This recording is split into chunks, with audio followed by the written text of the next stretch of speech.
Welcome to Virat IAS academy Saharanpur. Current affairs के इस programme के अगले लेक्चर में आपका स्वागत है। आज के लेक्चर की शुरुआत में हम कुछ इम्पॉर्टेंट योजनाओं के बारे में डिस्कशन करेंगे, जिसमें पहली योजना जिस पर हम डिस्कशन करने चल रहे हैं उसका नाम है नवीन रोज़गार छतरी योजना। नवीन रोज़गार छतरी योजना अम्ब्रेला स्कीम है ये एम्प्लॉयमेंट के लिए। ये जुलाई 2020 में शुरू की गई और ये यूपी गवर्नमेंट की स्कीम है।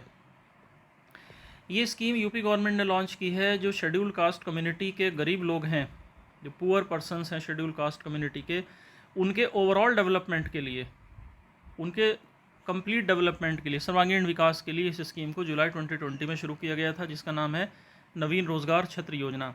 दूसरी स्कीम का नाम है नगर वन ऑब्लिक शहरी वन अर्बन फॉरेस्ट स्कीम या अर्बन फॉरेस्ट प्रोग्राम। नगर वन शहरी वन कार्यक्रम।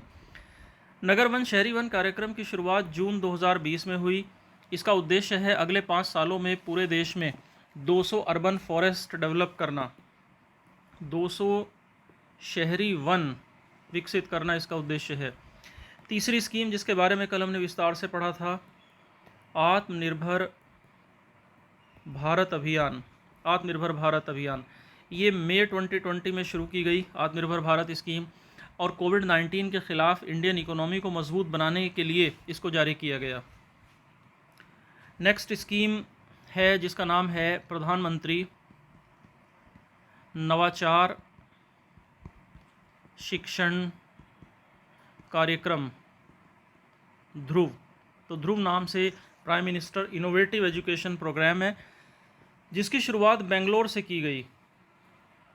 की गई थी अक्टूबर 2019 में। और इस ध्रुव प्रोग्राम का उद्देश्य क्या है कि जो टैलेंटेड स्टूडेंट्स हैं, जो प्रतिभाशाली छात्र हैं, उन प्रतिभाशाली छात्रों के अंदर स्किल को डेवलप करना, किसी हुनर को डेवलप करना, किसी कौशल को विकास करना, इस योजना का उद्देश्य है, जिसका नाम है प्रधानमंत्री नवाचार शिक्षण कार्यक्रम, जिसको ध्रुव प्रोग्राम भी कहते हैं, prime minister innovative education program. Next scheme है सुरक्षित मातृत्व आश्वासन योजना। सुरक्षित मातृत्व आश्वासन योजना, सुमन।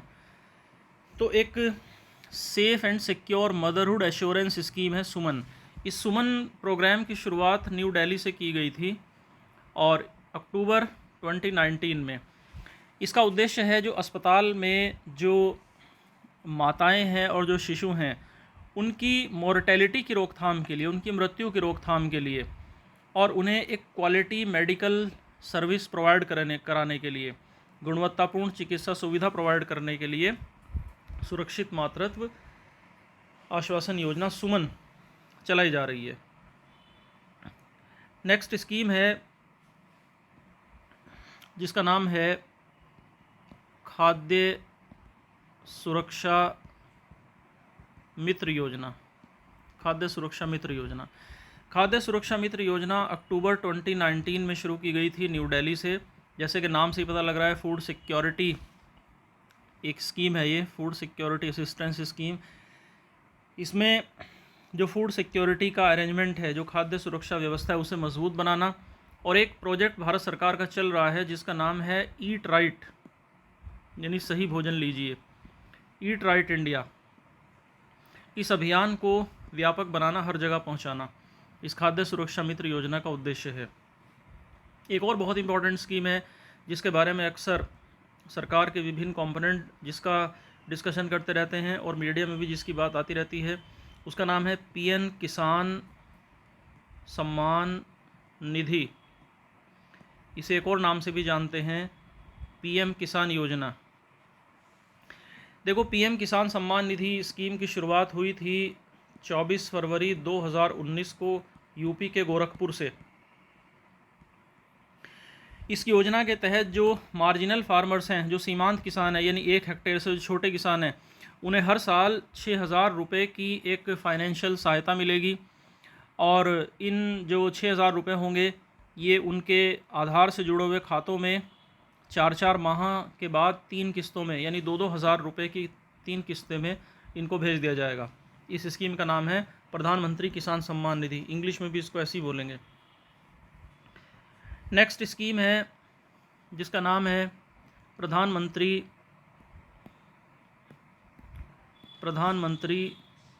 जन आरोग्य योजना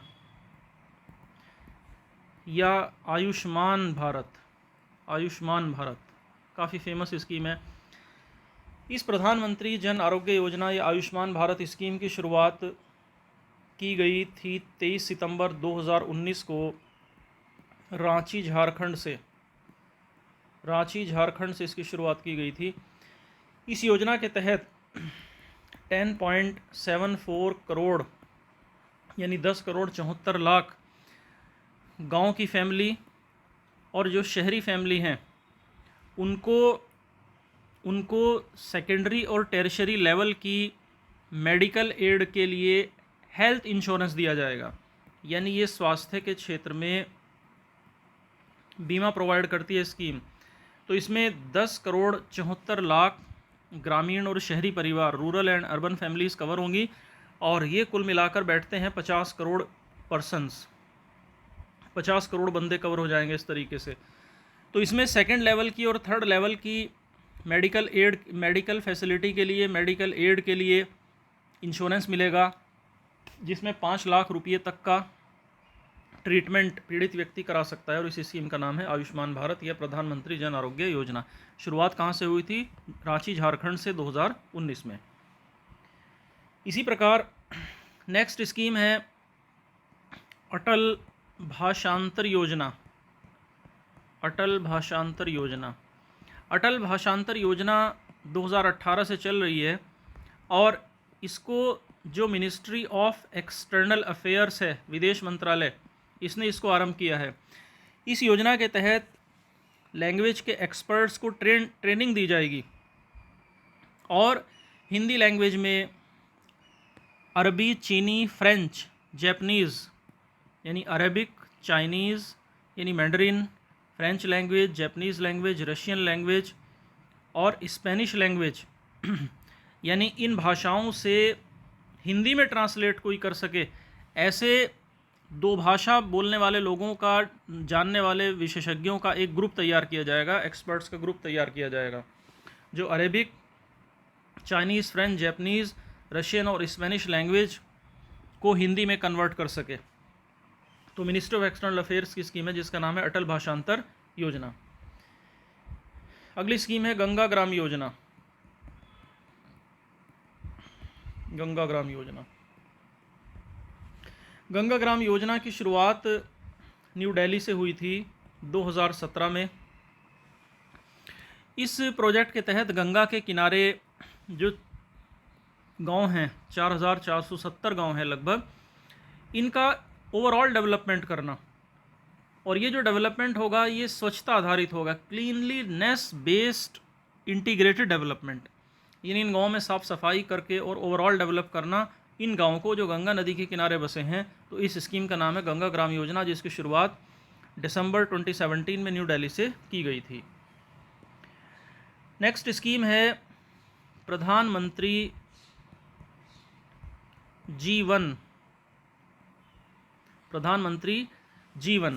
जीवन यानी ये जैव ईंधन वातावरण अनुकूल फसल अवशेष निवारण योजना है। जैव ईंधन वातावरण अनुकूल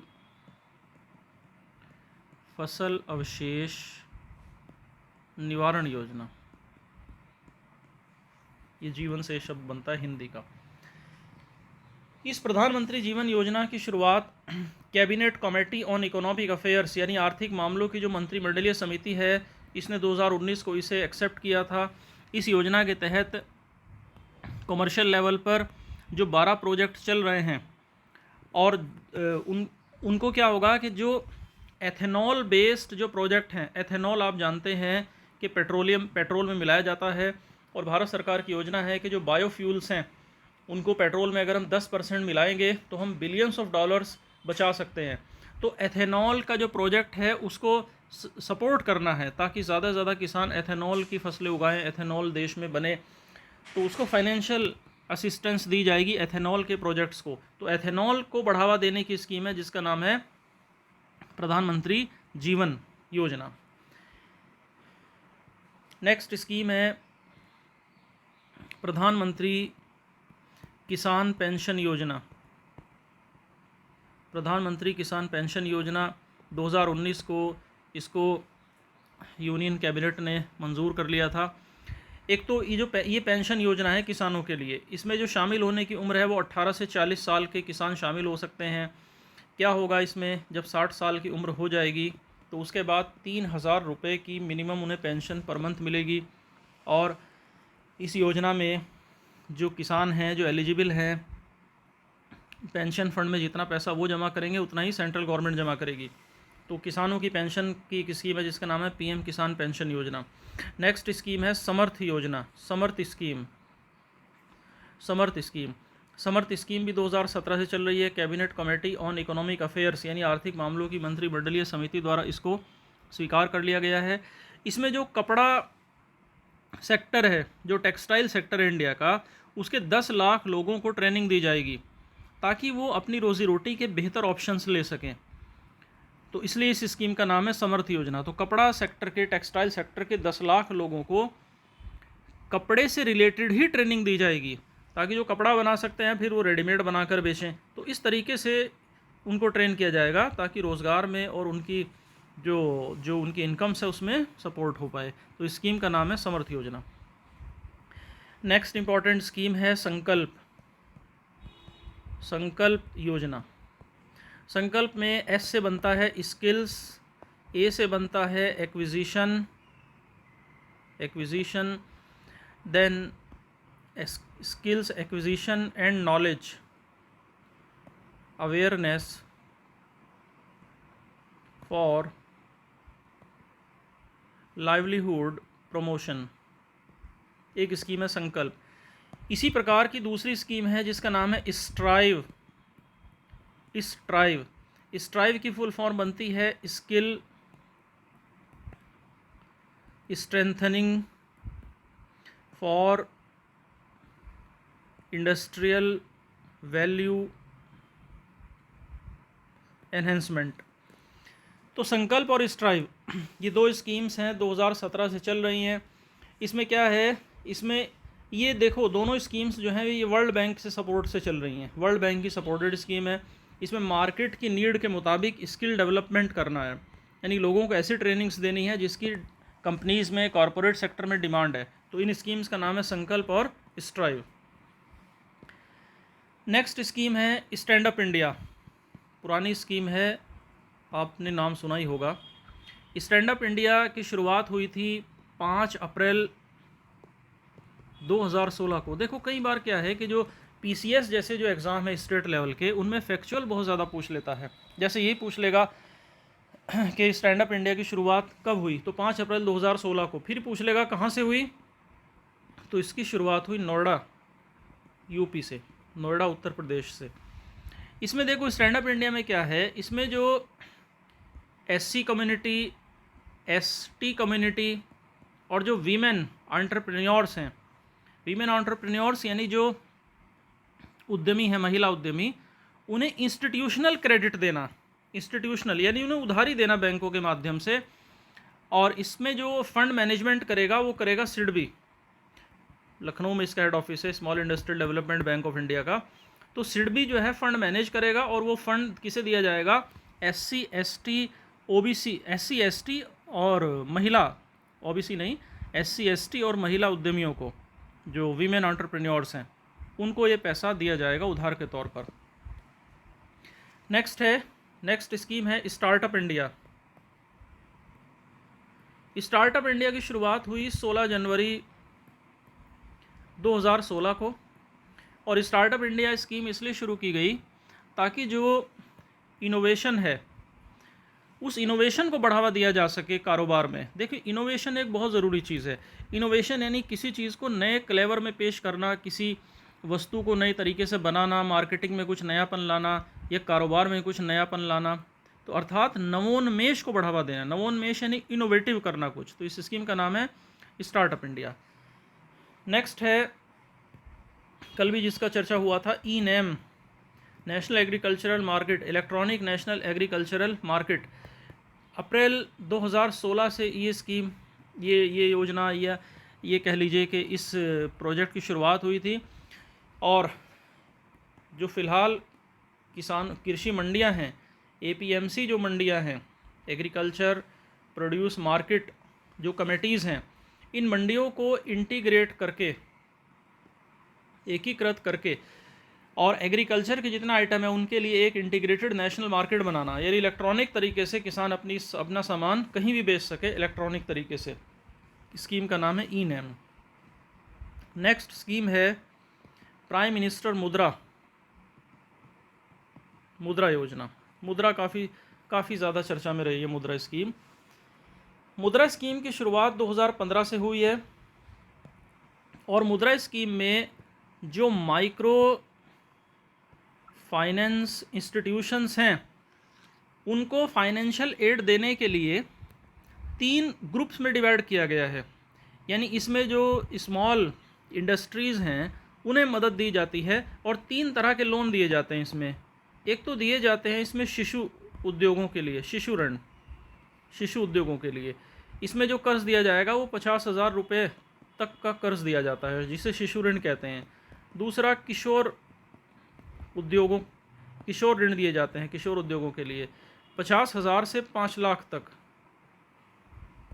तीसरे टाइप का जो कर्ज दिया जाता है उसे कहते हैं तरुण, इंग्लिश में भी इनको यही बोलेंगे, तरुण उद्योग। इसमें 5 लाख से ऊपर और 10 लाख तक। तो 3 टाइप के लोन्स इसमें डिवाइड किए गए हैं इस स्कीम में, जिसका नाम है प्राइम मिनिस्टर मुद्रा योजना। तो काफ़ी इंपॉर्टेंट स्कीम है प्राइम मिनिस्टर मुद्रा, और सरकार बार बार इसको हाईलाइट कर रही है और अपने एक अचीवमेंट के तौर पर इसको प्रस्तुत कर रही है। नेक्स्ट हम चर्चा करने चल रहे हैं OTT प्लेटफॉर्म की। देखिए, सबसे पहले तो हम ये चर्चा करेंगे कि OTT प्लेटफॉर्म है क्या। देखिए, ओवर द टॉप सर्विसेज ऐसी सर्विसेज हैं आजकल, जैसे जैसे इंटरनेट की एक्सेस और पेनिट्रेशन बढ़ रहा है, तो ऐप्स के माध्यम से जो व्यूअर है, जो दर्शक है, वो बहुत सारे वीडियो ऑन डिमांड देख रहा है, ऑडियो स्ट्रीमिंग देख रहा है, इंटरनेट पर मूवीज़ देख रहा है। अब मूवीज़ जो हैं वो डिज्नी और हॉटस्टार पर आ रही हैं, तो पूरा कल्चर, पूरा एनवायरनमेंट चेंज हो रहा है। तो अभी तक क्या होता था कि जो मूवीज़ पिक्चर हॉल्स में, सिनेमा हॉल्स में रिलीज़ होती थी, तो उसके लिए तो कंट्रोल के लिए भारत सरकार ने सेंसर बोर्ड बना रखा है, सेंसर बोर्ड रेगुलेट करता है ना। इसी तरह जो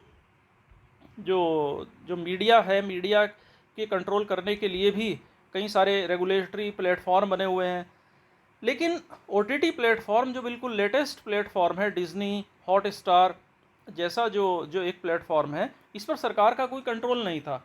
तो सुप्रीम कोर्ट ने फिर सरकार से जवाब भी मांगा था कि इस प्लेटफॉर्म पर आपको कंट्रोल करने के लिए किसी एक ऑटोनोमस इंस्टीट्यूशन को आपने क्यों नहीं बनाया, अब तक किसी रेगुलेशन की बॉडी को क्यों नहीं बनाया। तो फिर गवर्नमेंट ने कॉन्स्टिट्यूशन के, संविधान के आर्टिकल 77 क्लॉज 3 का इस्तेमाल करते हुए, और जो एलोकेशन ऑफ बिजनेस रूल्स है, यानी कार्य आवंटन नियमावली 1961 जो बनी हुई है, एलोकेशन ऑफ बिजनेस रूल्स 1961, इसमें संशोधन किया, और इस पूरे OTT प्लेटफॉर्म को, यानी डिज्नी, हॉटस्टार जैसा ये जो मैटर है, इस सब को सूचना और प्रसारण मंत्रालय यानी ministry of information and broadcasting के तहत लाने का सरकार ने ऐलान कर दिया है। तो ये काफ़ी एक इम्पॉर्टेंट डेवलपमेंट है। अब देखिए, ये सूचना प्रसारण मंत्रालय के अंतर्गत इसको ले आया है, सुप्रीम कोर्ट के कहने पर आया है, और कॉन्स्टिट्यूशन के आर्टिकल 77 के सेक्शन 3 के तहत जो पावर्स हैं सेंट्रल गवर्नमेंट को, उनका यूज़ किया सरकार ने, और एलोकेशन ऑफ बिजनेस रूल्स 1961 को अमेंड कर दिया।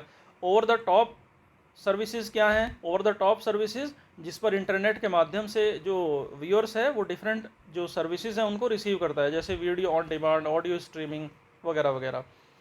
अभी एक सर्वे हुआ था जिसमें कहा गया कि इंडिया में लगभग 70% लोग मोबाइल पर वीडियो देखते हैं, और 55% जो लोग हैं वो OTT प्लेटफॉर्म पर उपलब्ध कराई जा रही जो कंटेंट है उसे देखना पसंद करते हैं।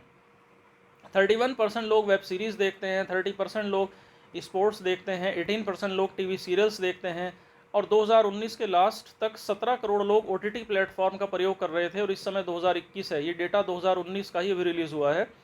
21 में डेफिनेटली ये संख्या 20 करोड़ के लगभग है। ओटीटी प्लेटफॉर्म के लिए कानूनन स्थिति पर बड़े संशय बन रहा था कि कंट्रोल में नहीं आ रहा था सरकार के, क्योंकि इंडिया में जो इन्फॉर्मेशन ब्रॉडकास्ट करने वाले दूसरे मीडियम हैं उनके लिए तो कानून है, लेकिन ओटीटी प्लेटफॉर्म को कंट्रोल और रेगुलेट करने के लिए अभी तक कोई कानून नहीं था।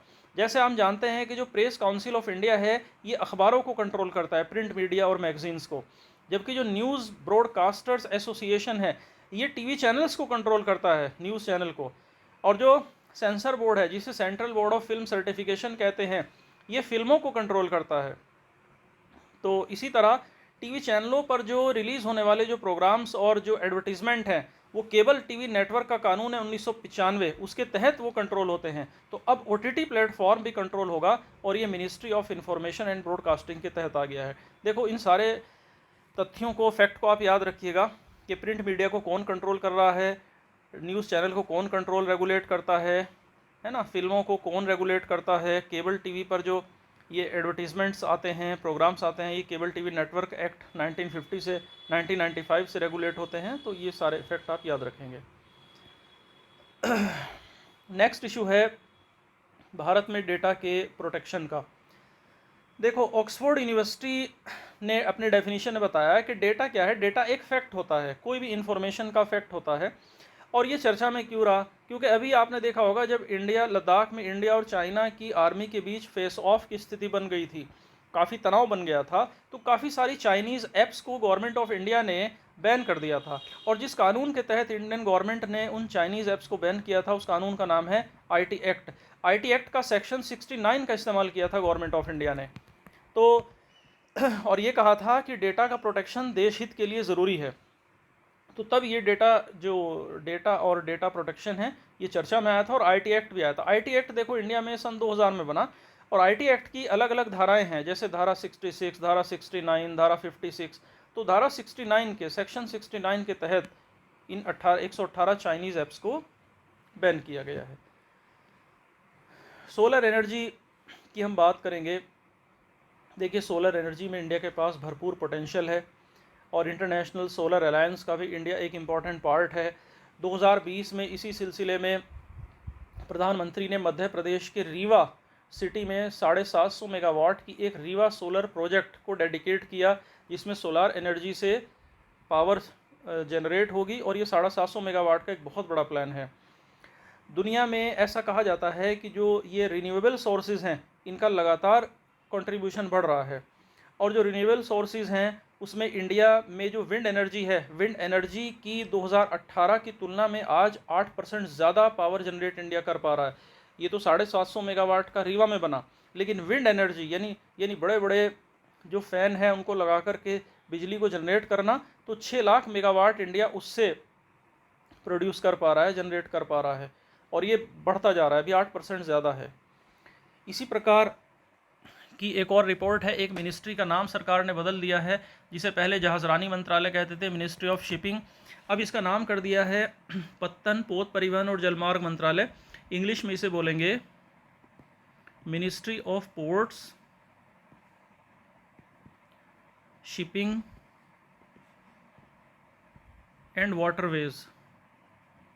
ये नाम बदल कर ये नया नाम हो गया है जहाज़रानी मंत्रालय, यानी मिनिस्ट्री ऑफ शिपिंग का। नेक्स्ट है जल शक्ति मंत्रालय। देखो, जल शक्ति मंत्रालय नाम की नई मिनिस्ट्री बनी है, ये पहले अस्तित्व में नहीं थी, पहले इसका कोई एग्जिस्टेंस नहीं था, तो ये नया मंत्रालय बना है। और देखो, जो सरकार एक स्कीम चला रही है जल हर घर, तो इसमें जल हर घर स्कीम में क्या होगा कि पाइप्ड वाटर, यानी पाइप के थ्रू हर घर पानी पहुंचाने की सरकार की योजना है, और उसके लिए जल जीवन मिशन चल रहा है, तो वो इसी के अंदर आ जाएगा, जल शक्ति मिनिस्ट्री के अंदर। इसी तरह जो गंगा रेजुविनेशन प्रोग्राम चल रहा है गंगा नदी के कायाकल्प के लिए, वो भी इसी मंत्रालय के अंतर्गत आएगा। और जैसा मैंने आपको बताया कि नल से जल हर घर जो स्कीम है, ये 2024 तक भारत सरकार की योजना है। हर घर में पाइप्ड पानी का कनेक्शन दिया जाएगा ताकि साफ़ सुथरा पानी प्रत्येक परिवार को उपलब्ध हो सके। आपने भी सुना ही होगा कि केंद्र शासित प्रदेशों में 2 केंद्र शासित प्रदेशों का विलय कर दिया गया है। तो ये विलय हुआ है दादरा नगर हवेली और दमन दीव का। तो 2019 में सेंट्रल गवर्नमेंट ने ये विलय किया और अभी इस विलय से पहले तक भारत में 9 केंद्र शासित प्रदेश यूनियन टेरिटरी होते थे, लेकिन अब इनकी संख्या 8 हो गई है। इसी प्रकार जम्मू और कश्मीर स्टेट्स को रीऑर्गेनाइज किया गया है और 2 यूनियन टेरिटरी बनाए गए हैं, एक जम्मू कश्मीर और दूसरा लद्दाख। तो 1 अक्टूबर से ये लागू हो गया ऑफिशियली। वैसे तो ये कानून अगस्त में आया था, लेकिन अक्टूबर से लागू हुआ। अक्टूबर से इसलिए लागू हुआ क्योंकि सरदार वल्लभ भाई पटेल की जयंती होने के कारण 31 अक्टूबर को उनका सिंबॉलिक इम्पोर्टेंस है। फिर जो जम्मू कश्मीर रीऑर्गेनाइजेशन एक्ट 2019 आया था, इसमें बिना विधानसभा का यूनियन टेरिटरी बनाया गया लद्दाख, और जबकि जम्मू कश्मीर के लिए कहा गया है कि यहाँ पर 107 सीटों वाली विधानसभा बनाई जाएगी, जिसके लिए भी परिसीमन चल रहा है। और ये कहा गया कि जो जम्मू कश्मीर होगी, यहाँ पर मिनिस्ट्रीज़ की संख्या, जो मंत्री होंगे वो 10 होंगे, 10 से अधिक नहीं होंगे। इसके अलावा कुछ केंद्र के, भारत सरकार के कुछ कानून थे जो अभी तक आर्टिकल 370 के कारण जम्मू कश्मीर पर प्रभावी नहीं थे, लेकिन अब लागू हो जाएंगे। उसमें आधार एक्ट 2016 अब लागू होगा, इंडियन पेनल कोड भारतीय दंड संहिता लागू होगा, आरटीई यानी शिक्षा का अधिकार 2009 लागू होगा। ऐसे ऐसे 106 सेंट्रल लॉज अब इन यूनियन टेरिटरीज में लागू किए जा सकेंगे, जो अभी तक नहीं होते थे। नेक्स्ट काफ़ी इम्पॉर्टेंट एक रिपोर्ट है जिसे कहते हैं एसर। एसर यानी annual state of education report, annual state of education report. देखो, ये जो रिपोर्ट है, ये रूरल इंडिया में जो स्टूडेंट हैं उन्हें पढ़ाई का कितना नुकसान हो रहा है उसके बारे में ये रिपोर्ट आई है। ग्रामीण भारत के स्टूडेंट्स को कितना ज़्यादा नुकसान हो रहा है उसके बारे में ये रिपोर्ट आई है।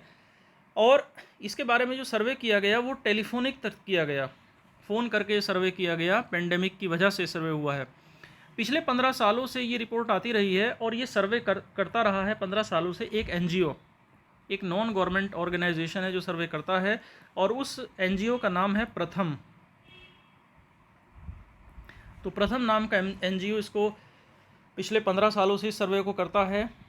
इसमें ये देखा जाता है इस सर्वे में कि जो बच्चे हैं गांव के, पूरे देश के गांव के, उनमें जो बुनियादी कौशल है, जो फाउंडेशनल स्किल्स है, वो कितना है। और 3 से 16 साल तक के बच्चों को इसमें रखा जाता है। तो ये एसर सर्वे है, यानी annual state of education report. Next है डेल्टा रैंकिंग। ये दिल्ली नहीं है, ये डेल्टा है। देखो, डेल्टा रैंकिंग क्या है। डेल्टा रैंकिंग एक ऐसी ज़िलों की एक रैंकिंग है जिस रैंकिंग में देखा जाता है कि हेल्थ उस ज़िले में कैसी है, न्यूट्रिशन कैसा है, एजुकेशन का क्या लेवल है, एग्रीकल्चर का, वाटर रिसोर्सेज का, और फाइनेंशियल इंक्लूजन का, इंक्लूसिव डेवलपमेंट का, और इंफ्रास्ट्रक्चर का डेवलपमेंट कैसा है। तो इन सारे पैमानों पर स्वास्थ्य, पोषण, शिक्षा, कृषि, जल संसाधन, वित्तीय समावेशन, कौशल विकास, मूलभूत ढांचा, इसको शामिल करके देखा जाता है कि वहाँ पर वो ज़िले कैसे काम कर रहे हैं। तो पूरे देश में जो ये एस्पिरेशनल डिस्ट्रिक्ट्स हैं, जो आकांक्षी ज़िले हैं, तो इनकी एक रैंकिंग बनाई गई है जिसे डेल्टा रैंकिंग कहते हैं। जून 2020 के लिए रैंकिंग जारी की गई है, जिसमें पूरे देश में छत्तीसगढ़ के बीजापुर ज़िले को नंबर 1 रखा गया है। यानी इस तरह से छत्तीसगढ़ का बीजापुर ज़िला नंबर 1 पर है डेल्टा रैंकिंग में। तो बीजापुर का ज़िला नंबर 1, नंबर 2 पर मेघालय का रीबोई, और नंबर 3 पर उत्तर प्रदेश का बहराइच है। तो यूपी की वजह से यूपी याद रखें, और यूपीएससी के कारण आप बीजापुर और रीबोई तीनों याद रखेंगे। वैसे नेवाडा बिहार और मोगा पंजाब को भी बेहतर पाया गया है। ये जो एस्पिरेशनल डिस्ट्रिक्ट प्रोग्राम है जिसका अभी हम डिस्कस कर रहे थे, ये जनवरी 2018 से स्कीम चल रही है, नीति आयोग की स्कीम है, जिसमें 112 ज़िलों के सोशल और इकोनॉमिक सर्कमस्टांसेस के आधार पर इसमें डेटा इकट्ठे किए जाते हैं। नेक्स्ट इशू है स्वच्छता सर्वेक्षण, जो क्लीनलीनेस सर्वे है। क्लीनलीनेस सर्वे अगस्त 2020 में जो यूनियन गवर्नमेंट यानी केंद्र सरकार ने भारत के अलग अलग जनपदों का एक सर्वे किया है कि कौन सा जनपद कितना ज़्यादा स्वच्छ है, कितना ज़्यादा क्लीनलीनेस है। और इसमें इंदौर लगातार कई वर्षों से प्रथम स्थान पर बना हुआ है। तो इंदौर लगातार चौथे साल फिर से भारत का सबसे क्लीन सिटी अनाउंस किया गया है, जबकि गुजरात का सूरत सेकंड और महाराष्ट्र का नवी मुंबई तीसरी पोजीशन पर है। इसके अलावा इस क्लीनलीनेस सर्वे स्वच्छता सर्वेक्षण 2020 के कुछ और बिंदु भी हैं। गंगा नदी के तट पर बसे शहरों में वाराणसी को सबसे ब्यूटीफुल सिटी माना गया है, जिसके बाद गंगा नदी के तट पर बसे साफ शहरों में कानपुर, मुंगेर, प्रयागराज और हरिद्वार का स्थान है। 100 से ज़्यादा जो स्थानीय निकाय हैं, लोकल बॉडीज़ हैं, उन ज़िलों में उन स्टेट्स की लिस्ट में स्थानीय निकाय यानी जहाँ पर म्यूनिसिपैलिटी वगैरह जैसी कोई बॉडी है, तो वहाँ पर छत्तीसगढ़ को देश के सबसे साफ स्टेट का दर्जा मिला है, जिसके बाद महाराष्ट्र और एमपी आते हैं। तो इस तरीके के कुछ इसमें ये डेटा दिए गए हैं। 100 से कम शहरी निकाय वाले यानी ऐसे स्टेट जहाँ पर म्यूनिसिपैलिटी जैसा ऑर्गन 100 से कम जगह पर है, उसमें झारखंड सबसे साफ स्टेट है। इसके बाद हरियाणा, उत्तराखंड, सिक्किम, असम है। बिहार की राजधानी पटना जो है सबसे निचले पायदान पर है, यानी सबसे साफ शहर अगर इंदौर को माना गया तो सबसे ख़राब शहर और गंदगी का शहर पटना को माना गया है बड़े शहरों में। और छोटे शहरों में सबसे गंदा शहर भी बिहार का है, जिसका नाम है गया। तो जो स्वच्छता सर्वेक्षण है, इसमें 2 कैटेगरीज बनाई जाती हैं, एक 10 लाख से ज़्यादा आबादी वाले सिटी और एक 10 लाख से कम आबादी वाले शहर। तो आप देख सकते हैं 10 लाख से ज़्यादा जनसंख्या वाले सबसे गंदे शहर, 10 लाख से ज़्यादा आबादी वाले पटना, पूर्वी दिल्ली, चेन्नई। यूपी के कौन कौन से सिटी आप देख सकते हैं, मेरठ यूपी का यानी गंदगी में 7वां नंबर मेरठ का है। और सबसे 10 लाख से कम जनसंख्या वाले गंदे शहरों में नंबर 1 पर गए, यानी सबसे गंदे शहर चाहे 10 लाख से ज़्यादा आबादी वाला हो चाहे 10 लाख से कम आबादी वाला हो, दोनों में बिहार नंबर 1 पर है, गया और पटना। भारत में क्राइम के रिकॉर्ड के लिए जो बॉडी है जो क्राइम के डेटा जारी करती है, उसका नाम है NCRB, national crime record bureau, राष्ट्रीय अपराध रिकॉर्ड ब्यूरो। इसने 2019 की रिपोर्ट दी है और ये बताया है कि जो एससी और एसटी कम्युनिटीज़ हैं, इनके खिलाफ अपराध बढ़े हैं। और ये एनसीआरबी ने अपनी रिपोर्ट में बताया है कि स्टेट्स में अगर देखें तो यूपी में 2019 में एससी लोगों के विरुद्ध सबसे ज़्यादा क्राइम रजिस्टर्ड किए गए। इसके बाद शेड्यूल्ड कास्ट के विरुद्ध क्राइम्स में राजस्थान का स्थान रहा और बिहार का स्थान रहा। जबकि जो ट्राइबल्स लोग हैं, जनजातियां, उनके मामले में एमपी में सबसे ज़्यादा मामले दर्ज किए गए। इसके बाद राजस्थान और उड़ीसा का स्थान रहा। केंद्रीय गृह मंत्रालय ने यानी मिनिस्ट्री ऑफ होम अफेयर्स ने दिसंबर 2020 में भारत के अच्छे पुलिस स्टेशंस की एक लिस्ट जारी की। और ये जो अच्छी लिस्ट जारी की जाया करेगी, इसके बारे में प्रधानमंत्री मोदी ने बोला था 2015 में कच्छ, गुजरात में, जब वो पुलिस जो डीआईजीज़ हैं उनके एक कॉन्फ्रेंस को एड्रेस कर रहे थे, संबोधित कर रहे थे। इस रैंकिंग में मतलब डेटा एनालिसिस, डायरेक्ट इन्वेस्टिगेशन और लोगों की जो रिएक्शन है उसके आधार पर 16,671 पुलिस स्टेशंस का सर्वे हुआ और 10 पुलिस स्टेशन को इसमें चुना गया। सरकार ने ये देखा कि कौन सा पुलिस स्टेशन बेहतर काम कर रहा है, तो इसमें जो सबसे अच्छा पुलिस स्टेशन माना गया वो माना गया थोबैल ज़िले का नोंगपोकसेकमई। ये थोबैल ज़िला जो है ये मणिपुर में है, तो मणिपुर का थोबैल ज़िले का ये वाला जो थाना है ये सबसे अच्छा माना गया। उसके बाद तमिलनाडु का सेलम सिटी में AWPS सुमंगलम जो पुलिस स्टेशन नंबर 3 पर, अरुणाचल का चांगलांग। तो ये टॉप 3 पुलिस स्टेशन इंडिया के चुने गए हैं। नेक्स्ट हमारा इशू है कोरोना वायरस से संबंधित। देखिए, कोरोना ने पूरी दुनिया को लगातार अपने झपेट में लिया हुआ है और वर्तमान में इंडिया में जो संक्रमण से फ्री हुए मरीज़ हैं वो पहले नंबर पर हैं। तो कोरोना का जो इम्पैक्ट था उससे फ्री होकर जो लोग बाहर निकले, इंडिया उसमें रैंक 1 पर है। जो यूनियन हेल्थ मिनिस्ट्री है उसने दिसंबर 2020 को बताया कि इंडिया में कोरोना से ठीक होने वाले जो पेशेंट का रेट है वो दुनिया में सबसे ज़्यादा है और वैश्विक स्तर पर जो रिकवरी रेट है इंडिया में वो 70.27 है, जो कि सबसे मतलब ये विश्व का वैश्विक स्तर पर है। और इंडिया का ये आंकड़ा 95.31 है, जो विश्व में सर्वाधिक है। इंडिया में कोविड-19 की सबसे ज़्यादा संक्रमण दर और सबसे ज़्यादा मॉर्टेलिटी रेट, मृत्यु दर, इन दोनों के मामले में महाराष्ट्र नंबर 1 पर है, यानी इन्फेक्शन रेट में और मॉर्टेलिटी रेट में महाराष्ट्र रैंक 1, जबकि केरल दूसरे नंबर पर आता है इन्फेक्शन और मृत्यु दर में, और दिल्ली इसके बाद आता है। नेक्स्ट इशू है बोडो से संबंधित। देखिए, बोडो जो समुदाय है ये असम में रहता है और काफ़ी लंबे समय तक ये आंतरिक अशांति के लिए उत्तरदायी भी रहा है। लेकिन 27 जनवरी 2020 को जो बोडो ग्रुप्स हैं और गवर्नमेंट ऑफ इंडिया उनके बीच एक एग्रीमेंट हुआ ताकि वहाँ पर डेवलपमेंट हो सके। इसमें 93 और 2023 में, ये 2003 है, जो बोडो समुदाय और केंद्र सरकार के बीच हो चुके हैं। ये दोनों समझौते इससे पहले भारत सरकार के साथ हुए थे। अब 2020 में तीसरा समझौता हुआ है। इस समझौते में हुआ क्या है, इसके तहत देखो वहाँ असम में एक पूरा एरिया है जिसे कहते हैं बी टेड यानी बोडोलैंड टेरिटोरियल एरिया डिस्ट्रिक्ट। एक तो इसका नाम बदल कर अब किया जाएगा BTR यानी बोडोलैंड टेरिटोरियल रीजन। और बोडोलैंड जो टेरिटोरियल रीजन है इसका विस्तार अब असम के कोकराझार, चिरांग, बक्सर और उदयगिरी ज़िलों में है। जो BTED है यानी जो बोडोलैंड टेरिटोरियल एरिया डिस्ट्रिक्ट है, ये कॉन्स्टिट्यूशन के 6 शेड्यूल में इसको शामिल किया गया है। आप जानते हैं कि 5th और 6 शेड्यूल जो हैं ये कॉन्स्टिट्यूशन के इंपॉर्टेंट शेड्यूल्स हैं जिनमें ट्राइबल एरियाज़ को कुछ विशेष सुविधाएं दी जाती हैं। और जो 2019 में सिटीजनशिप अमेंडमेंट एक्ट आया था उससे बाहर रखा गया है बोडोलैंड टेरिटोरियल इस रीजन को, मतलब वो इसमें शामिल नहीं होगा। यहाँ पर किसी को नागरिकता किसी बाहर वाले को नहीं दी जाएगी। हमारा नेक्स्ट इशू है सस्टेनेबल डेवलपमेंट गोल का। देखिए सस्टेनेबल डेवलपमेंट ऐसा डेवलपमेंट होता है जिसमें इस तरह से डेवलपमेंट किया जाता है कि रिसोर्सेज का ऑप्टिमम यूटिलाइजेशन हो सके, यानी संसाधनों का उत्तम इस्तेमाल होने पर जो विकास होगा उसे बोलेंगे सस्टेनेबल डेवलपमेंट। तो नीति आयोग ने सस्टेनेबल डेवलपमेंट गोल के लिए इंडिया का एक इंडेक्स जारी किया है, सतत विकास लक्ष्य भारत सूचकांक, और इसका सेकंड इशू आया है जिसमें स्टेट और यूनियन टेरिटरीज़ का कैसा प्रदर्शन है, कैसी परफॉर्मेंस है, उस पर एक रिपोर्ट आई है। और पिछले कुछ सालों से इसमें केरल, पिछले साल भी केरल था और इस साल भी केरल है जो सस्टेनेबल डेवलपमेंट इंडेक्स में नंबर 1 पर है।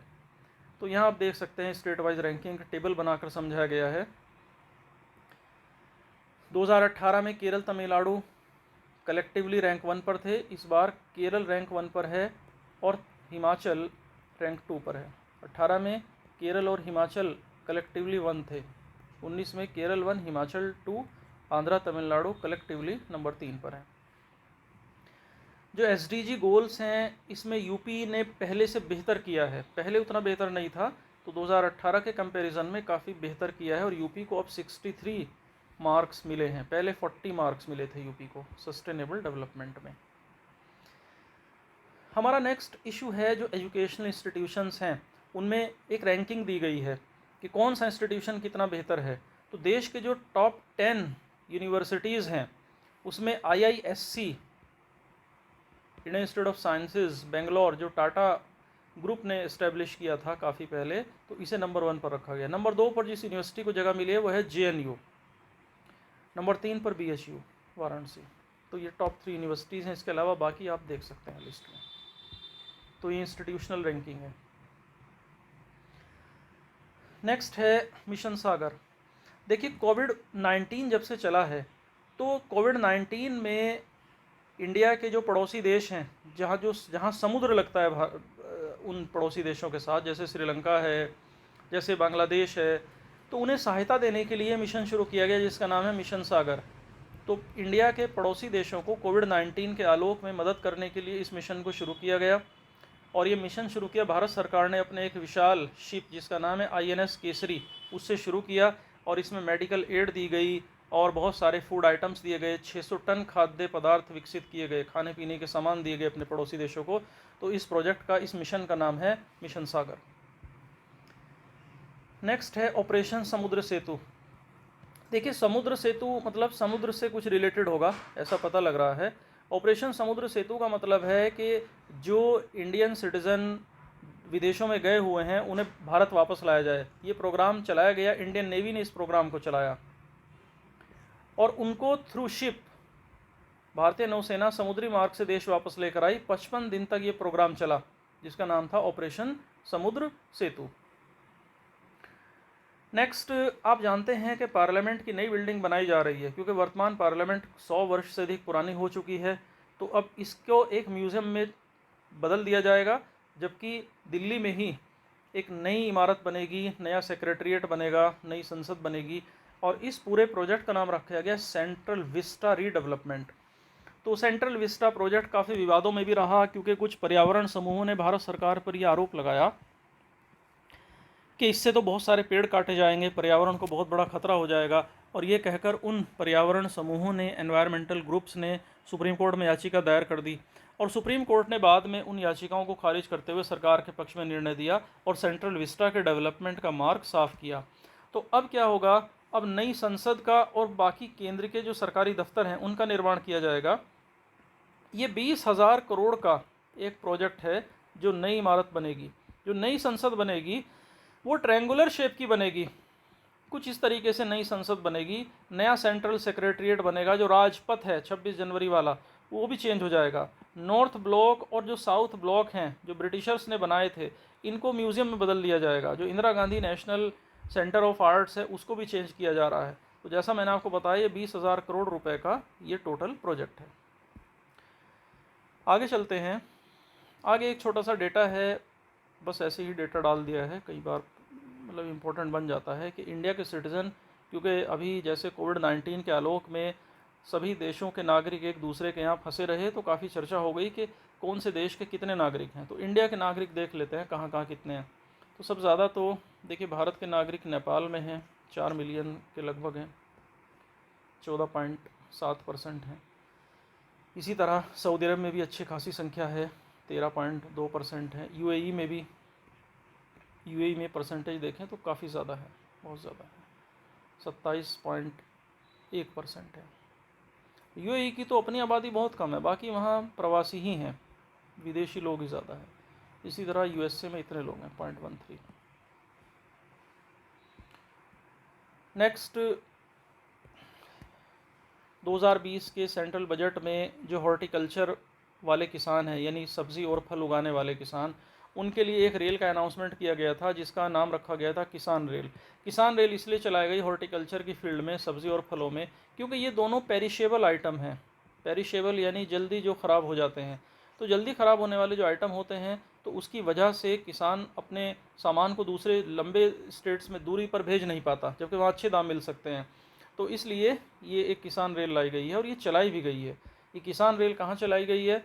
इसको जो पहली किसान रेल चली है वो महाराष्ट्र के देवलाली से बिहार के दानापुर के लिए, क्योंकि महाराष्ट्र फलों का एक बहुत बड़ा प्रोड्यूसर है और बिहार में आबादी बहुत है, तो एक सेलर है और एक बायर है। और इसके बाद जो दूसरी ट्रेन चली वो आंध्रा के अनंतपुर में जवाहरलाल नेहरू मुंबई के लिए। मुंबई में क्या है, पोर्ट है, ताकि एक्सपोर्ट किया जा सके। तो जल्दी ख़राब होने वाले जो सामान हैं उस समय से पहुंच सकेंगे, इसलिए किसान रेल का महत्व है, और सप्लाई चेन भी बेहतर हो सकेगी। मैरीटाइम थिएटर कमान, देखिए थिएटर कमान जो इंडियन आर्मी का जो पूरा डिफेंस मैकेनिज़्म है, जो सिक्योरिटी का मैकेनिज़्म है, उसमें थोड़ा सा चेंज किया जा रहा है और आर्मी के अंदर रिफॉर्म्स लाए जा रहे हैं। इन रिफॉर्म्स के तहत देश में कुल 7 थिएटर कमान बनाई जानी है। एक तो चीन की सीमा के लिए बनेगी नॉर्दर्न थिएटर कमांड, पाकिस्तान सीमा के लिए वेस्टर्न, सदर्न इंडिया के लिए पेनिनसुलर थिएटर, है ना, और जो सीज़ और जो आइलैंड्स हैं उनकी सुरक्षा के लिए मैरीटाइम थिएटर कमान बनेगी, और एयर सिक्योरिटी के लिए एयर डिफेंस थिएटर कमान बनाई जाएगी। तो ये समुद्री क्षेत्र की सुरक्षा करेगी। मैरीटाइम का मतलब क्या है? समुद्री क्षेत्र की सुरक्षा करना, मैरीटाइम थिएटर कमान। तो 2022 तक 5 कमान करने का लक्ष्य रखा गया है। इसके अलावा स्पेस कमांड अलग बनेगी और लॉजिस्टिक कमांड अलग बनेगी, इसमें थोड़ा टाइम लगेगा। अभी सेना की 7, एयरफोर्स की 6 और नेवी की 3 कमांड है, जबकि अंडमान निकोबार का ट्राई सर्विस अलग कमांड है। तो थिएटर कमांड जब बन जाएगी तो ये सारी कमांड समाप्त कर दी जाएंगी। तो काफ़ी इंपॉर्टेंस है मैरीटाइम कमांड का। नेक्स्ट है मिशन कर्मयोगी। देखिए मिशन कर्मयोगी क्या है? मिशन कर्मयोगी जो है वो जो HRD जो ह्यूमन रिसोर्स जो मैनेजमेंट है, इसमें कहा गया है कि जो ट्रेनिंग है, ट्रेनिंग बेहतर वही होती है जो ऑन साइट सीखी जाए। ऑन साइट यानी किताबों के थ्रू आप किसी को नहीं सिखा सकते। अगर आपको किसी को सिखाना होगा तो ऑन साइट यानी वास्तविक धरातल पर ले जाकर ही प्रशिक्षण दिया जा सकता है। तो इसी तरह जो सिविल सर्विसेज है इंडिया में, सिविल सर्विसेज से रिलेटेड जो डिफरेंट रोल्स हैं, एक्टिविटीज़ हैं, जो उनकी कॉम्पिटेंसीज़ हैं, उसके ढांचे को पूरा बदलने की ये स्कीम है जिसका नाम है मिशन कर्मयोगी। इसमें क्या होगा, अभी तक बहुत ज़्यादा रूल बेस्ड ट्रेनिंग होती है, तो मिशन कर्मयोगी का उद्देश्य है रूल बेस्ड से रोल बेस्ड, यानी नियम आधारित से भूमिका आधारित होना। तो इस प्रोग्राम का नाम रखा गया FRAC, framework of roles activities and competencies. इसमें जो हर एक सरकारी विभाग है वहाँ के जो एम्प्लॉय हैं उनके अंदर क्रिएटिविटी लाना, उन्हें रेलेवेंट चीज़ें देना, उन्हें ट्रेनिंग देनी है तो ऑन द स्पॉट ले जाकर सिखाना, ये सब चीज़ें मिशन कर्मयोगी का पार्ट हैं। तो ये सिविल सेवा,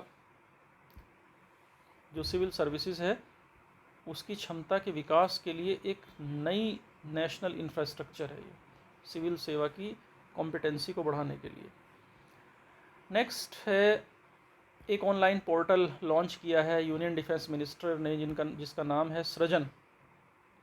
इस सृजन में क्या होगा, ऐसी आइटम्स को एग्जीबिशन में लगाया जाएगा जो फ़िलहाल इंडियन डिफेंस इंडस्ट्री इंपोर्ट कर रही है। तो डिफेंस मिनिस्ट्री ने IIT के साथ और जो पब्लिक सेक्टर अंडरटेकिंग्स हैं, रक्षा क्षेत्र के, सार्वजनिक क्षेत्र के जो ऐसे सामान बनाते हैं डिफेंस से रिलेटेड, उनके साथ एक MOU साइन किया है। MOU मतलब मेमोरेंडम ऑफ अंडरस्टैंडिंग। और इससे कहा गया है कि अब भारत बाहर से सामान, जो डिफेंस के इक्विपमेंट हैं, अब इतना बड़ा अमाउंट खर्च होता है बाहर से डिफेंस इक्विपमेंट खरीदने पर, रक्षा के उपकरण खरीदने पर, तो उसके बजाय एक अपनी टेक्निक इंडिया डेवलप करेगा। इसके लिए जो IIT गोवा है, IIT गोवा के साथ एक MOU साइन हुआ है भारत सरकार का, जिसमें आर्टिफिशियल इंटेलिजेंस, कंप्यूटेशनल जो सेक्टर है और जो इंटरनेट ऑफ थिंग्स हैं इनके क्षेत्र में सरकार काम करेगी और ये सेक्टर काम करेंगे। देखो अब ये जो शब्द मैंने इस्तेमाल किया आर्टिफिशियल इंटेलिजेंस, अब आपको ये होमवर्क समझ लीजिए 5 मिनट का कि आर्टिफिशियल इंटेलिजेंस क्या है, इंटरनेट ऑफ थिंग्स क्या है और कंप्यूटेशनल सेक्टर या कंप्यूटेशनल एरिया क्या है, ये आपको मालूम होना चाहिए। ये होमवर्क है आपका।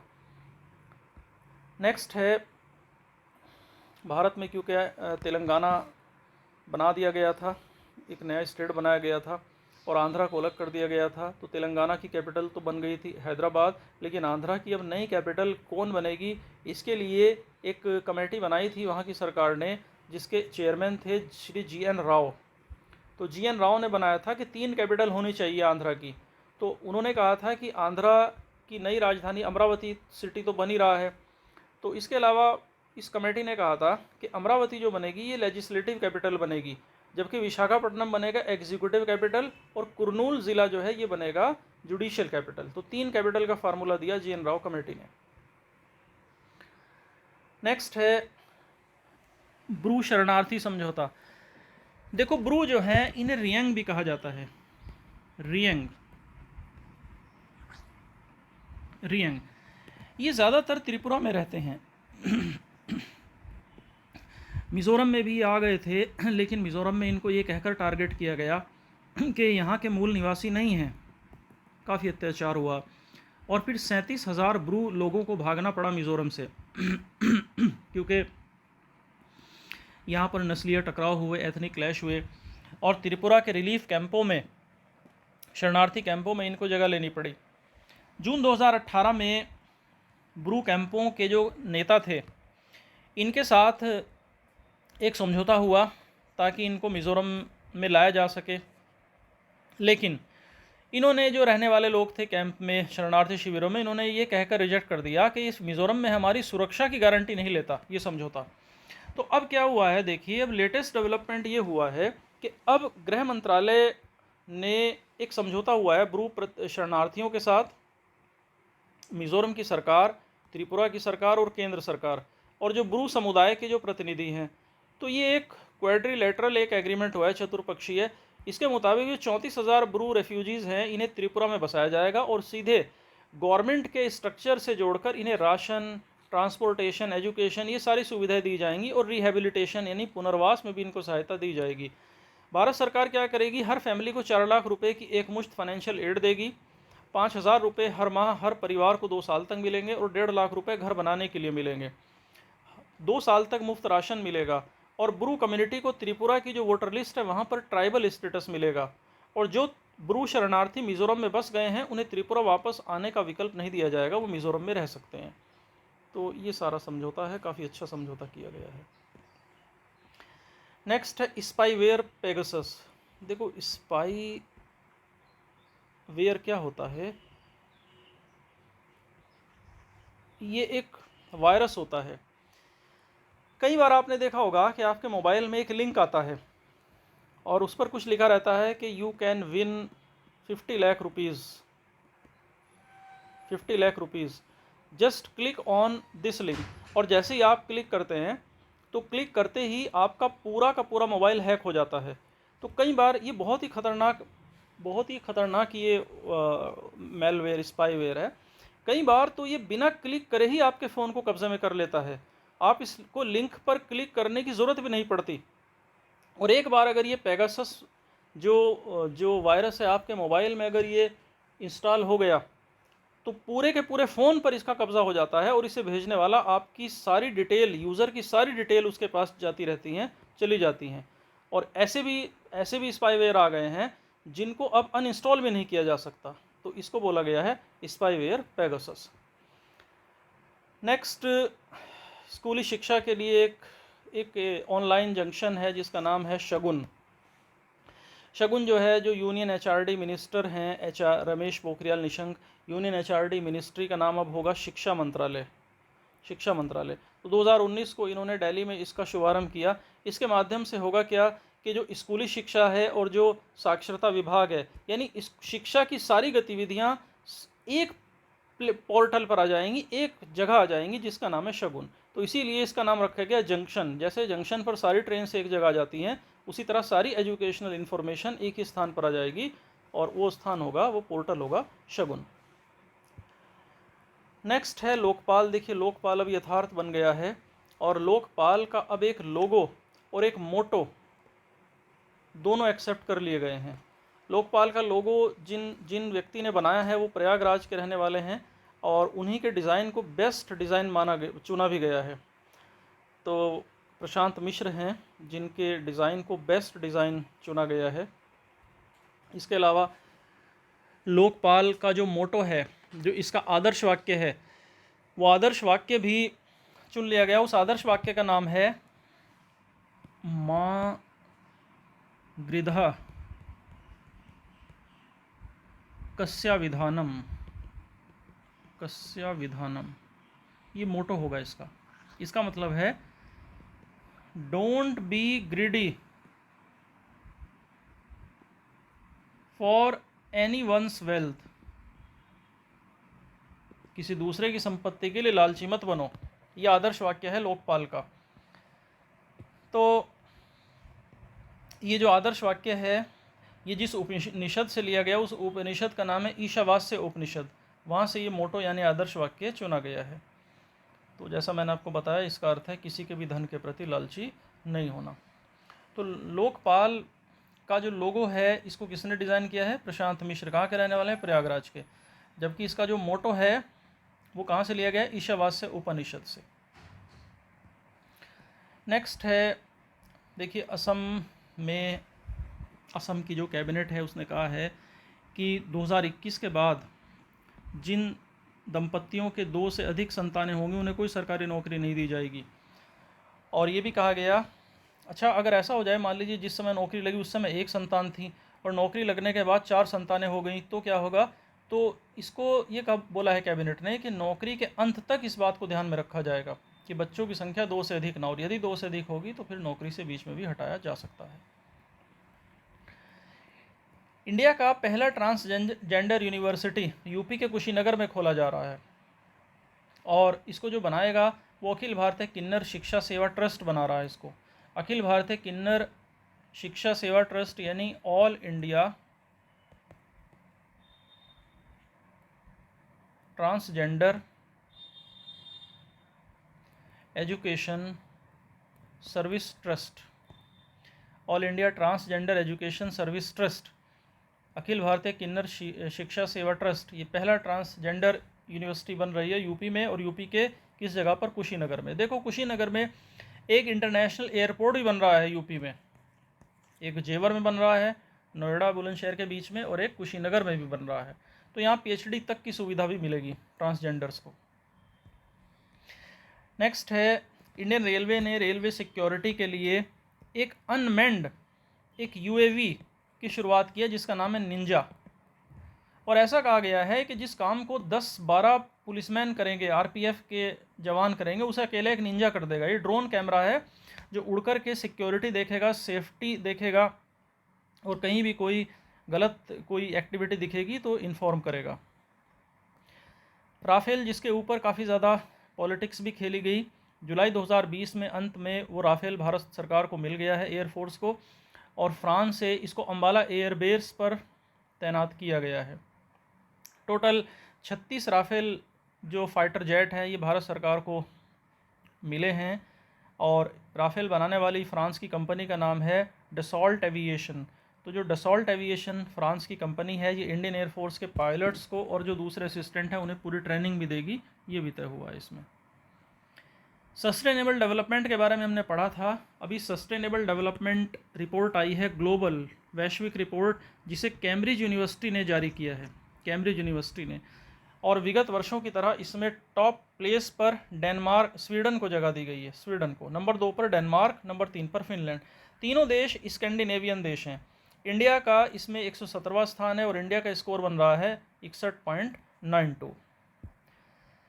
नेक्स्ट, अर्णब गोस्वामी के ऊपर जब केस हुआ तो उनके ऊपर आरोप यही था कि उन्होंने टेलीविज़न रेटिंग पॉइंट यानी टीआरपी में गड़बड़ किया है। टीआरपी घोटाले का आरोप उनके ऊपर लगा था। देखो टीआरपी क्या है।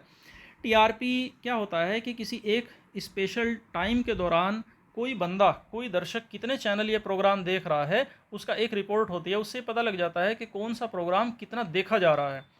तो ये पूरा ये क्या होता है, ये एक सैम्पलिंग होती है, पॉपुलेशन नहीं होती। यानी एक सैंपल लिया जाता है। सब लोगों की टीआरपी देखना तो पॉसिबल नहीं है, लेकिन हाँ कुछ जगहों पर ऐसे इंस्ट्रूमेंट लगा दिए जाते हैं जिसे बोलते हैं बैरोमीटर। तो लगभग पूरे देश में 45,000 के लगभग ये बैरोमीटर स्थापित किए गए हैं, जिनका नाम है ब्रॉडकास्ट बैरोमीटर बोलते हैं, जिसे किसने किया है, बार्क ने, ब्रॉडकास्ट ऑडियंस रिसर्च काउंसिल। और इससे पता लग जाता है कि कौन सा बंदा कितना प्रोग्राम देख रहा है, कितनी देर देख रहा है ना, कस्टमर कितना देख रहा है। तो ये सब टीआरपी है। तो इसे पीपल्स मीटर भी कहते हैं। नेक्स्ट, कोरोना वायरस के दौरान देश में जारी भूखमरी से निपटने के लिए हैदराबाद के एक व्यक्ति हैं जिनका नाम है रामू डोसाप्टी।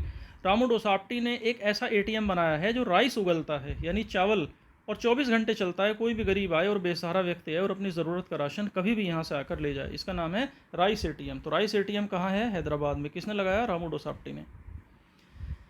नेक्स्ट है जो आपदा रोधी ढांचा है, यानी डिज़ास्टर होने के अगेंस्ट जो एक स्ट्रक्चर है, तो प्राइम मिनिस्टर मोदी ने उसे न्यूयॉर्क अमेरिका में लॉन्च किया ताकि डिज़ास्टर का जो रिस्क है उसे कम किया जा सके। तो इस पहल पर जो कोऑपरेशन है वो कर रहा है यूएनओ। नेक्स्ट इंपॉर्टेंट है वैक्सीनेशन। देखो 2 तरह की वैक्सीन इस समय इंडिया में लग रही हैं। एक वैक्सीन का नाम है कोविशील्ड और दूसरी वैक्सीन का नाम है कोवैक्सीन। जो कोविशील्ड वैक्सीन है ये तो ऑक्सफोर्ड एस्ट्राजेनेका के सहयोग से बन रही है, और इसको भारत में पुणे में एक बहुत बड़ी कंपनी है जिसका नाम है सीरम इंस्टीट्यूट, इसको ये बना रही है। जबकि कोवैक्सीन भारत की अपनी वैक्सीन है, और कोवैक्सीन को बनाया जा रहा है हैदराबाद में। हैदराबाद में इसको इंडियन गवर्नमेंट खुद बना रही है। तो कुछ डेटा है यहाँ पर, जैसे अभी तक 1 करोड़ 11 लाख से ज़्यादा लोग इन्फेक्टेड हुए हैं इंडिया में कोरोना 19 से, और 1,57,000 की डेथ भी हो चुकी है अभी तक।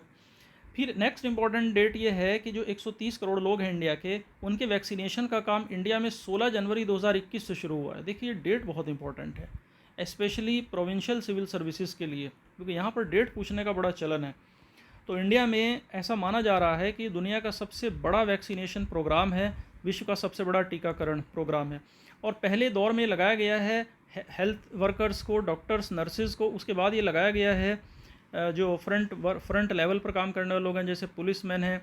उसके बाद ये फिर 60 साल के लोगों को लगाया गया है, और इसी तरह धीरे धीरे पूरे देश को इसमें कवर किया जाएगा। तो जैसा मैंने आपसे डिस्कस किया कि जो इंडिया में ड्रग कंट्रोलर जनरल है, उन्होंने कोविड-19 के ट्रीटमेंट के लिए 2 वैक्सीन के इमरजेंसी यूज़ की परमिशन दी है, कोविशील्ड और कोवैक्सीन।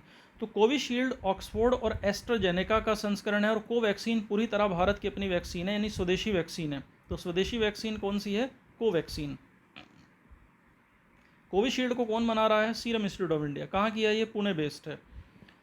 इसी तरह कोवैक्सीन को हैदराबाद में भारत बायोटेक कंपनी बना रही है, ICMR के साथ मिलकर, Indian council of medical research के साथ मिलकर बना रही है। तो इस तरीके से ये 2 वैक्सीन्स हैं जो इंडिया में चल रही हैं, और अभी इनको भी लगाया जाएगा, इंटेंसिटी बढ़ाई जाएगी। कैसे बनाई गई हैं? देखो, जो वैक्सीन है ऑक्सफोर्ड जेनेका की, इसका कॉमन कोल्ड जो वायरस है उससे बनाई गई है, कोल्ड वायरस, और चिंपैंजी को इन्फेक्टेड करने वाले इस वायरस को चेंज करके इस वैक्सीन को बनाया गया है, तो कोल्ड वायरस से बनाई है। जबकि जो दूसरी वैक्सीन है कोवैक्सीन, कोवैक्सीन को बनाया गया है डेड कोरोना वायरस से। डेड कोरोना वायरस का इस्तेमाल किया गया है कोवैक्सीन में, मतलब डेड इसलिए ताकि लोगों को नुकसान ना पहुंचाए, और ये शरीर में जाकर के एंटीबॉडी डेवलप करती है। तो ये पॉइंट भी आप याद रखिएगा। तो ये कुछ गाइडलाइंस है जिन्हें आप पढ़ लेंगे कि कोविड वैक्सीन किसको लगाई जाएगी, किसको नहीं लगाई जाएगी, कुछ गाइडलाइंस हैं, और इसकी 2 डोज दी जाएंगी, है ना, टीका लगवाने के बाद। फिर दूसरा 4 से 8 हफ्ते बाद लगाया जाएगा सेकेंड डोज। वैक्सीन लगने से क्या दिक्कतें हो सकती हैं? ये कुछ सिम्टम्स हो सकते हैं, शरीर में थकान हो सकती है ना, भारीपन, शारीरिक तापमान, हड्डियों में दर्द, कपकपाहट वगैरह हो सकता है। नेक्स्ट, उत्तराखंड डिज़ास्टर है। अभी आपने देखा होगा कि उत्तराखंड में एक बहुत बड़ा डिज़ास्टर हुआ जिसमें सैकड़ों लोग मारे गए, और ये हुआ चमोली के तपोवन रीजन में। तो इसको फ्लैश फ्लड कहा गया कि ये जो फ्लैश फ्लड आया, ये हैंगिंग ग्लेशियर के ढह जाने की वजह से आया है, ये फ्लैश फ्लड। इसके अलावा ये भी मान रही है कि एवेलेंच भी हो सकता है, वैज्ञानिक ये भी मान रहे हैं।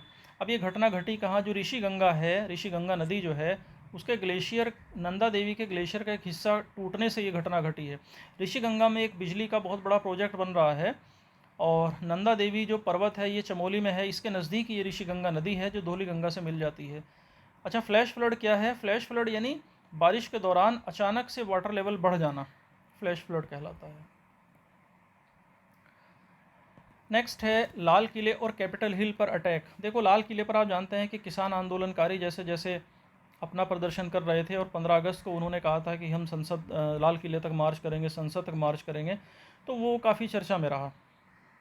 इसी तरह वाशिंगटन में जब ट्रंप के अगेंस्ट रिज़ल्ट आया इलेक्शंस में, तो ट्रंप के समर्थक जो वहाँ राइट एक्सट्रीमिस्ट ग्रुप है, उसमें एक ग्रुप है बुगलू बॉयज़ और एक ग्रुप है प्राउड बॉयज़। एक्चुअली ये मानते हैं कि ट्रंप जो है वो शैतानों से लड़ रहे थे, इनका ऐसा विश्वास है। इंटरनेट के माध्यम से एक कॉन्स्पिरेसी क्रिएट की गई, और ये कहा गया कि ट्रंप जो है वो शैतान की पूजा करने वाले लोगों के खिलाफ युद्ध लड़ रहे हैं, तो इसलिए हम ट्रंप के साथ हैं। तो इस तरह से ये लोग वहाँ पर हिंसक हो गए, और फिर दुनिया ने अमेरिका में एक तमाशा देखा और लोकतंत्र को काफ़ी नीचे जाते देखा। इसी तरह दिल्ली में जो घटना घटी वो आप जानते ही हैं। तो आज हम बस इतना ही कर लेते हैं, बाकी नेक्स्ट लेक्चर में करेंगे। Thank you.